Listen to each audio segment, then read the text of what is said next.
selaku moderator kelompok 2. Pada kesempatan kali ini, kami dari kelompok 2 ingin membahas tentang perkembangan peserta didik menurut perspektif rentang hidup. Sebelum kita masuk ke pembahasan, izinkan saya memperkenalkan nama kelompok saya.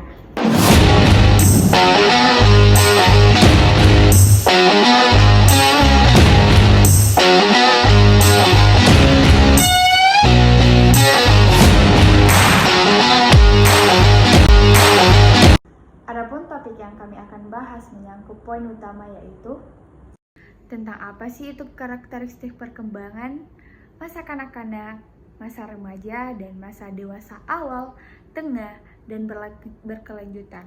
Mari kita bahas. Cekidot. Bismillahirrahmanirrahim. Saya akan menjelaskan pembahasan landasan teori perspektif rentang hidup.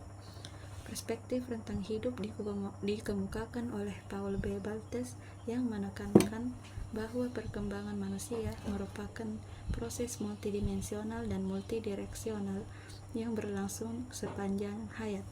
Berikut karakteristik utama perkembangan menurut perspektif rentang hidup.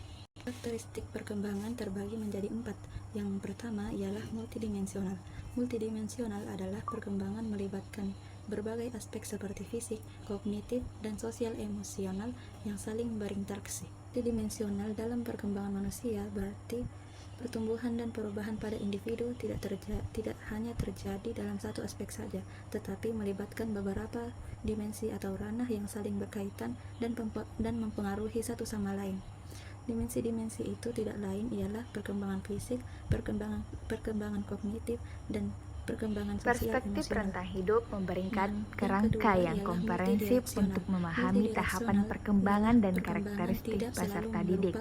Dengan pemahaman ini, pendidik dapat merancang proses pembelajaran yang efektif dan adaptif sesuai kebutuhan peserta didik pada setiap tahap perkembangan, sehingga pendidikan dapat memberikan manfaat optimal dalam kehidupan mereka. Yang selalu naik atau selalu membaik, tetapi terdiri dari berbagai arah dan yang mencakup pertumbuhan dan penurunan yang terjadi secara bersamaan sepanjang hidup.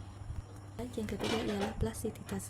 Plastisitas adalah kemampuan individu untuk beradaptasi dan berubah sepanjang hidup sangat tinggi, sehingga pembelajaran dan perubahan perilaku dapat terus terjadi.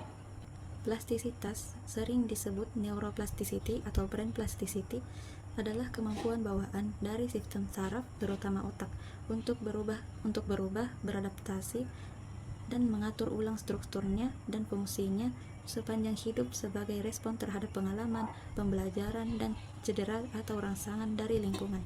Baik yang terakhir ialah kontekstual.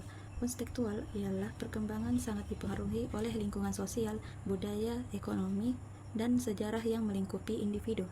Kontekstual sendiri adalah perspektif yang menekankan bahwa perkembangan individu tidak dapat dipahami secara terisolasi, tetapi harus terlihat dalam berbagai konteks dan lingkungan yang saling berhubungan tempat individu tersebut hidup dan berinteraksi. Intinya, pemikiran, perilaku, dan perkembangan seseorang hanya dapat dipahami dengan mempertimbangkan lingkungan, sosial, budaya, historistik, dan fisik yang membentuknya. Nah, di samping adalah contoh pertumbuhan dari masa anak-anak, remaja, dewasa awal, hingga lansia. Pertama, kita akan membahas masa pertumbuhan kanak-kanak, mulai rentan umur dari 0 sampai 12 tahun. Pada masa ini, perkembangan fisik dan motorik berjalan pesat. Kognitif anak berkembang mulai dari tahap pra-operasional hingga operasional konkret menurut Piaget. Anak mulai memahami bahasa, konsep dasar, dan kemampuan berpikir logis sederhana. Sosial emosionalnya berkembang melalui interaksi dengan keluarga dan teman sebaya. Contoh implikasi pendidikannya yaitu pembelajaran perlu menggunakan pendekatan eksplorasi dan permainan agar anak dapat memahami konsep secara konkret dan mengembangkan kemampuan sosial. Pada masa remaja, individu mengalami banyak perubahan, terutama secara fisik akibat pubertas. Di tahap ini, mereka mulai bisa berpikir secara abstrak dan kritis, tidak hanya melihat sesuatu dari sisi nyata saja, tapi juga mulai menganalisis dan mempertanyakan banyak hal secara sosial dan emosional. Masa ini juga sangat intens, di mana remaja mulai mencari jati diri mereka dan berusaha untuk menjadi lebih mandiri. Mereka ingin diakui sebagai individu yang unik, tapi di sisi lain mereka masih membutuhkan bimbingan dan dukungan dari lingkungan sekitar mereka. Dari sisi pendidikan, implikasinya adalah kita perlu menggunakan metode belajar yang lebih menantang agar kemampuan mereka berpikir secara kritis, seperti diberi tugas kelompok, berdiskusi, dan hal lain tersebut. Selain itu, dengan terhadap aspek sosial dan emosional juga sangat penting karena ini membantu mereka berkembang secara seimbang, tidak hanya secara pintar akademik, tapi juga matang secara emosional.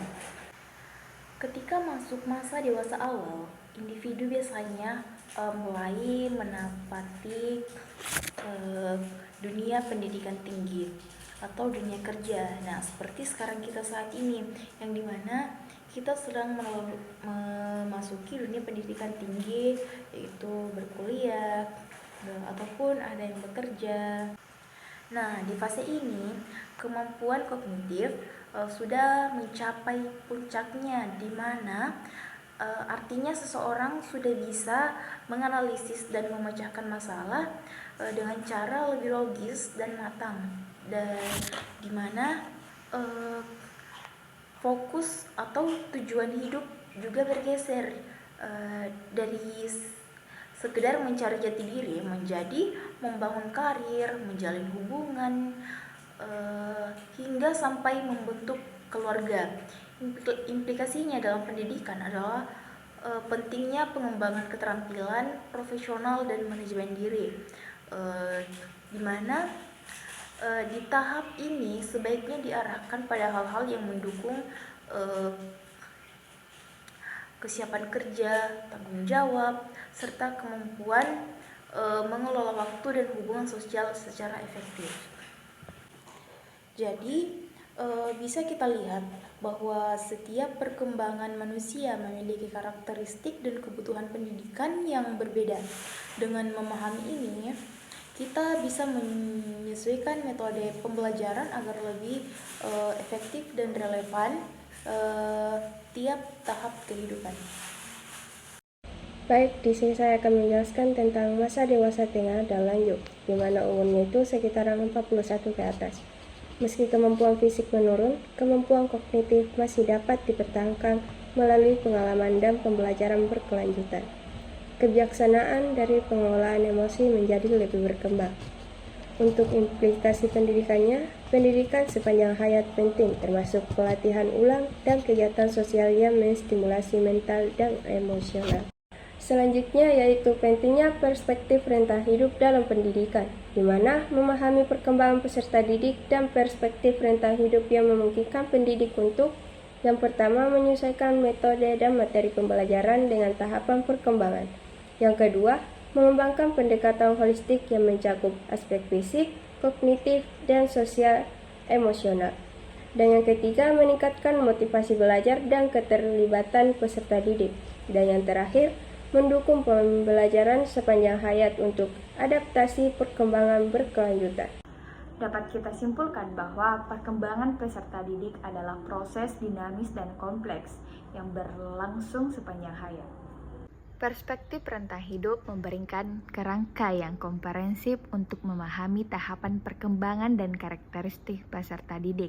Dengan pemahaman ini, pendidik dapat merancang proses pembelajaran yang efektif dan adaptif sesuai kebutuhan peserta didik pada setiap tahap perkembangan, sehingga pendidikan dapat memberikan manfaat optimal dalam kehidupan mereka.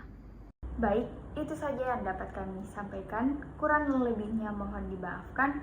Wabillahi taufiq wal hidayah. Wassalamualaikum warahmatullahi wabarakatuh. See you.